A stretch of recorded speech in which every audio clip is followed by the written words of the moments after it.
गांव के बीचों बीच एक पुराना बड़ा सा घर था और उस घर में रहती थी एक बूढ़ी औरत। सब उसे ताई कहते थे। उसके हाथ में हमेशा एक पिंजरा रहता और उस पिंजरे में था उसका सबसे बड़ा सहारा, एक तोता। नाम था मिट्ठू। ताई अक्सर गहरी सांस लेकर कहती, भगवान कैसे नैया पार लगेगी। और तभी पिंजरे में बंद उसका तोता मिट्ठू अपने पंख फड़फड़ाता, उछल कूद करता और जवाब देता, राम राम कहो, सीता राम कहो। ताई भी उसे दोहराती, सीताराम सीताराम।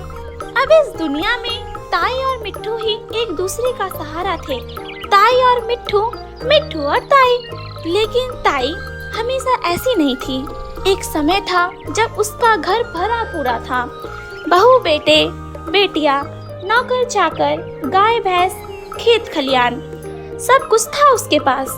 लेकिन धीरे धीरे सब बदल गया। बेटे शहर चले गए, बेटियां अपने अपने घरों में बस गई और सारा कारोबार दूसरों के हाथ चला गया। अब ताई अकेले रह गई थी।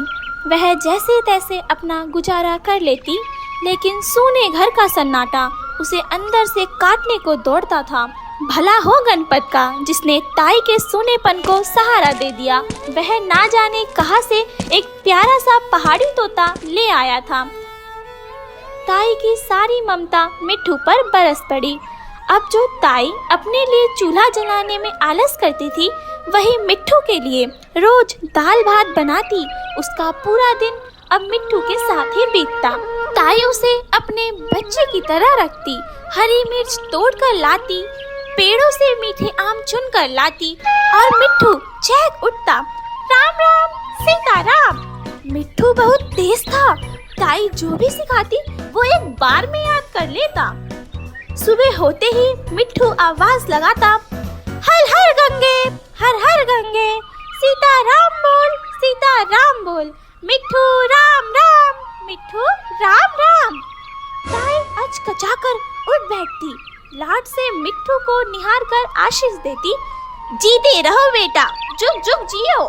और मिट्ठू भी बदले में अपनी बुजुर्गी दिखाकर कहता, खुश रहो खुश रहो। ताई निहाल हो जाती। दिन भर ताई उससे बातें करती, अपने पुराने दिनों की यादें सुनाती, घर की रौनक, जमींदार साहब, त्योहार, शादी ब्याह। कभी कभी दोनों में झगड़ा भी हो जाता। ताई गुस्से में कहती, मर जा, और मिट्ठू भी वही दोहराता, मर जा मर जा।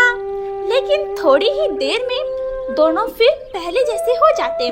ताई मिट्ठू को एक पल के लिए भी अपने से दूर नहीं रखती थी। अगर उसे कहीं जाना पड़ता तो वह उसे सुरक्षित रखकर ही जाती। इसी बीच गांव में एक कुंभ स्नान की बात चली। ताई का मन भी जाने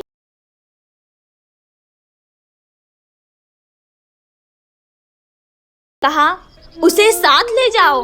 दूसरे ने कहा, उसका भी खर्चा लगेगा।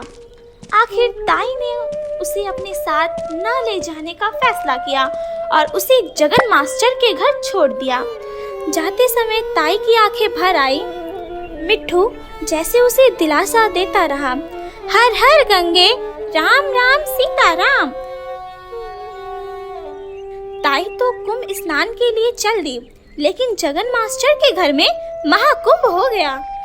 उधर जगन मास्टर पिंजरे में बंद मिट्ठू को देखकर परेशान रहने लगे।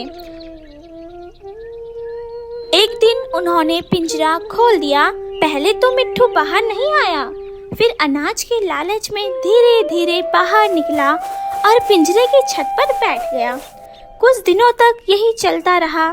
फिर एक दिन वह उड़कर रोशनदान पर जा बैठा। जगन मास्टर घबरा गए, लेकिन मिट्ठू ने बाहर की दुनिया देखी और उड़ गया। जगन मास्टर उसे पकड़ने के लिए दौड़ते रहे, लेकिन अब वह आजाद हो चुका था। गांव के लोग घबरा गए।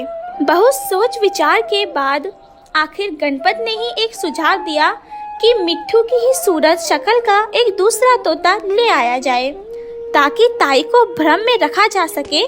और दूसरे दिन सच ही वह तोता लेकर हाजिर हो गया।